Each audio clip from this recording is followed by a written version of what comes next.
Hi, ನಮಸ್ತೆ ಎಲ್ಲರಿಗೂ. ನಿಮ್ಮ ಜೊತೆ ಒಂದು ವಿಷಯ ಮಾತಾಡೋಣ ಅಂತ ಬಂದೆ. ಏನು ಗೊತ್ತಾ, ಹೇಳೋಣ ಅನ್ನಿಸ್ತು. ಯಾರಾದರೂ ಒಬ್ರಿಗಾದ್ರೂ ಇದು ಮನವರಿಕೆ ಆಗತ್ತೆ ಅಂತ. ಸುಮ್ಮನೆ ಸಾಲ ಮಾಡೋ ಚಟ ಇರುತ್ತೆ ಕೆಲವರಿಗೆ.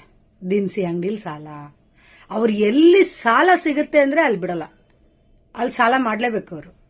ಅವ್ರು ಸಾಲ ಕೊಡೋರು ಕೂಡ ಅಯ್ಯೋ ನಮಗೆ ವ್ಯಾಪಾರ ಆಗಲಿ ಅನ್ನೋ ಉದ್ದೇಶಕ್ಕೋ ಅಥವಾ ಏನೋ ಅವರು ಸಾಲ ಕೊಡ್ತಿರ್ತಾರೆ. ನಂಬಿಕೆ, ಈ ನಂಬಿಕೆ ಮೇಲೆ ತಾನೇ ಜೀವನ ನಡೆಯುತ್ತೆ. ನಂಬಿಕೆ, ಒಂದು ಮನುಷ್ಯನ ಇನ್ನೊಂದು ಮನುಷ್ಯ ನಂಬ್ತಾನೆ.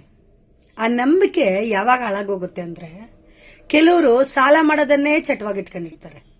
ಅದು ಈ ಸಣ್ಣ ಅಂಗಡಿಯಿಂದ ಹಿಡಿದು ಅವ್ರಿಗೆ ದೊಡ್ಡ ಮಟ್ಟದಲ್ಲಿ ಸಣ್ಣ ಪ್ರಮಾಣದ ಒಂದು ಸಾಲದಿಂದ ಹಿಡಿದು ದೊಡ್ಡ ಪ್ರಮಾಣದ ಸಾಲ ಎಲ್ಲಿ ಸಿಗುತ್ತೋ ಅಲ್ಲಿ ಸಾಲ ಮಾಡೋ ಚಟ ಇರುತ್ತೆ. ಆ ಚಟ ಅವರ ಅಮ್ಮಂದ್ರು ಕಲ್ಸಿರ್ತಾರೆ. ಇದು ಕೆಲವರ ಹೆಂಗಸರಿಗೆ ಅಥವಾ ಕೆಲವರಿಗೆ ನೋವಾಗ್ಬೋದೇನೋ ಅಥವಾ ಹರ್ಟ್ ಆಗ್ಬೋದೇನೋ. ಏನು ಹೆಣ್ಮಕ್ಳ ಬಗ್ಗೆ ಹೆಂಗ್ ಇಲ್ಲ, ಇರ್ತಾರೆ ಕೆಲವರು ಅವ್ರ ಮನೇಲಿ ಸಾಲ ಮಾಡೋದನ್ನ ಮಾತ್ರ ಕಲ್ಸಿರ್ತಾರೆ. ಅಂತವ್ರು ಬರೀ ಅವ್ರ ಬದುಕನ್ನ ಮಾತ್ರ ಹಾಳು ಮಾಡ್ಕೊಳ್ಳೋದಿಲ್ಲ, ಯಾರನ್ನ ಮದುವೆ ಮಾಡ್ಕೊಳ್ತಾರೋ ಅವ್ರ ಬದುಕನ್ನು ಹಾಳು ಮಾಡ್ಬಿಡ್ತಾರೆ. ಹೆಂಗೆ ಅಂತೀರಾ? ಅವ್ರಿಗಿರೋ ಚಟಕ್ಕೆ ಅವ್ರು ಎಲ್ಲಿ ಸಿಕ್ಕಿದ್ರು ಸಾಲ ಮಾಡ್ತಿರ್ತಾರ. ಅವ್ರನ್ನ ಕಟ್ಕೊಂಡ್ ಬಂದಿರೋ ಹೆಣ್ಮಕ್ಳ ಮನೇಲಿ ಅಕಸ್ಮಾತ್ ಇವ್ರ ತರನೇ ಬೆಳೆಸಿದ್ರೆ ಓಕೆ, ಹೆಂಗೋ ಅಡ್ಜಸ್ಟ್ ಮಾಡ್ಕೊಂಡು ನಾನು ನೀನು ಒಂದೇ ತರ ಅಂತ ಬದುಕ್ಬಿಡ್ತಾರೆ. ಇಲ್ಲ ಅಂದ್ರೆ ಎಷ್ಟು ಹಿಂಸೆ ನರಕ ಅನುಭವಿಸ್ತಾರೆ ಅಂದ್ರೆ, ಆ ಮದ್ವೆ ಮಾಡ್ಕೊಂಡು ಬಂದಿರೋರು ಅವ್ರ ಮನೆಗಳಲ್ಲಿ ಇದ್ದಿದ್ರಲ್ಲಿ ತಿನ್ಬೇಕು, ಹಾಸಿಗೆ ಇದ್ದಷ್ಟು ಕಾಲ್ ಚಾಚಬೇಕು ಅನ್ನೋ ತರ ಬೆಳೆಸಿರ್ತಾರೆ. ಇದ್ಯಾವ್ದೋ ಮನೆಗೆ ಮದ್ವೆ ಮಾಡ್ಕೊಡ್ತಾರೆ. ಆ ಮದ್ವೆ ಮಾಡ್ಕೊಂಡು ಹೋಗಿದ್ ಮನೇಲಿ ಅವ್ರ ಅತ್ತೆ ಆದವಳು ಅವಳ ಗಂಡನ್ಗೆ ಬರೀ ಸಾಲ ಮಾಡೋದನ್ನ ಬಿಟ್ರೆ ಬೇರೆ ಏನು ಹೇಳ್ಕೊಟ್ಟಿರಲ್ಲ. ಅವಳು ಎಲ್ಲಿ ಸಾಲ ಸಿಗುತ್ತೆ ಅಥವಾ ಹುಟ್ಟುತ್ತೆ ಅಂತಾರಲ್ಲ, ಅಲ್ಲಿ ಬಾಚ್ಕೊಂಡ್ಬಿಡೋದೇ ಕೆಲಸ.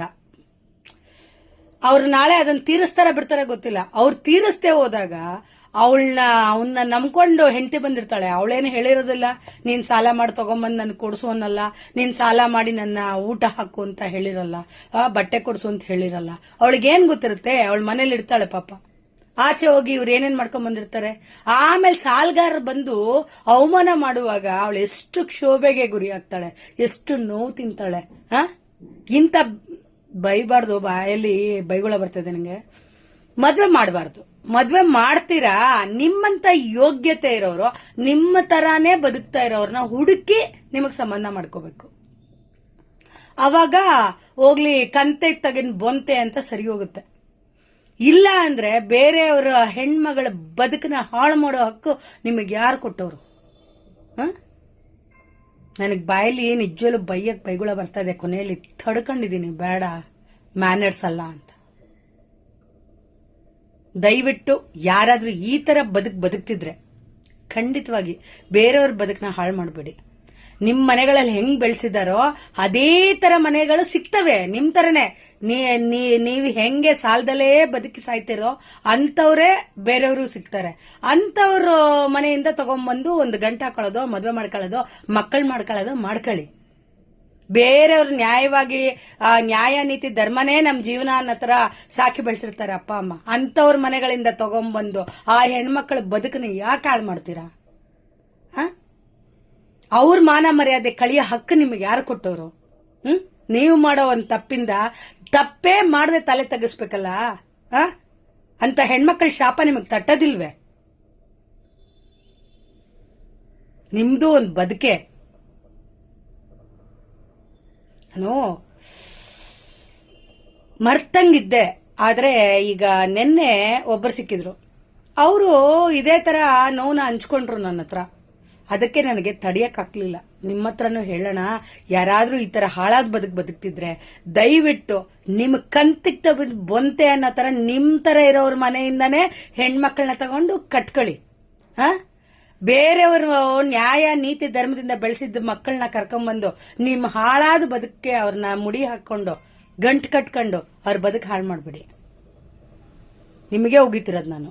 ಯಾರು ಈ ತರ ಬದುಕ್ತಿದ್ದೀರಾ ಅವರಿಗೆ ಹೋಗಿತಿರೋದು, ಬೇರೆಯವ್ರಿಗೆಲ್ಲ.